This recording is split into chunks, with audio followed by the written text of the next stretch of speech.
But yeah, I never think like Terry Hall or any people like that ever played the game. Did you grow up in a musical household as you were growing up when you were kids? If so, who were you listening to? What were your influences? Yeah, it was musical in the way that there was always music about, but no one played.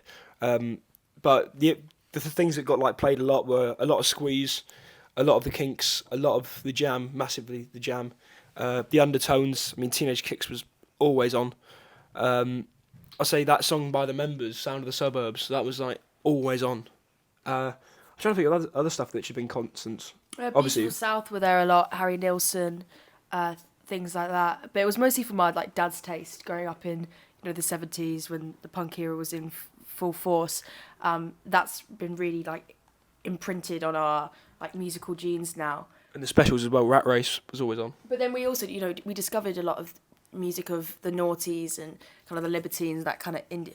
I don't like the indie sleaze scene, but kind of the bands about at that time. Discovered that kind of later on our own terms. There's that rawness to it that I think carries across into your music, though. Would you agree?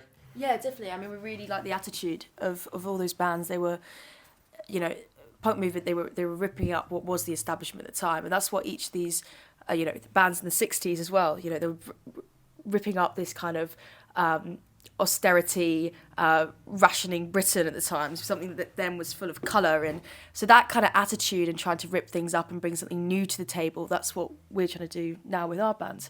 Yeah, would you say there was an edge to music that's kind of, it's been watered down of late? I definitely think so. I think people back then, and bands back then, I think people that we like at least, they didn't play the game. And before, well, I guess technically they're the first boy band, Pistols being manufactured and all the rest of it, but I think that they had a lot more of an edge to them than, let's say, One Direction, that sort of boy band, because they weren't trying to, I don't think they were trying to say anything, but the Pistols were definitely trying to say anything. I mean, don't get me wrong, they were trying to sell clothes as well, but all power to them. I mean, they were an amazing band who made a great album, but they had more edge to it. They were more divisive. They were divisive and create a lot of unity at the same time, because it was unity within the youth, as in, young people across of England just like exploded into it, and it's like punk was a new exciting thing, and all the old people hated it, which was great, because if you didn't like your parents, I mean, it was like the first perfect music to listen to.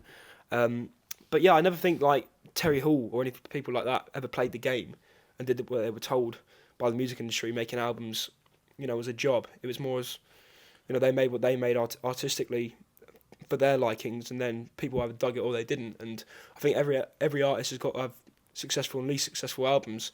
If everything's the same and just as successful because it's been churned out by the industry and always supported by the label, I think it's a sham.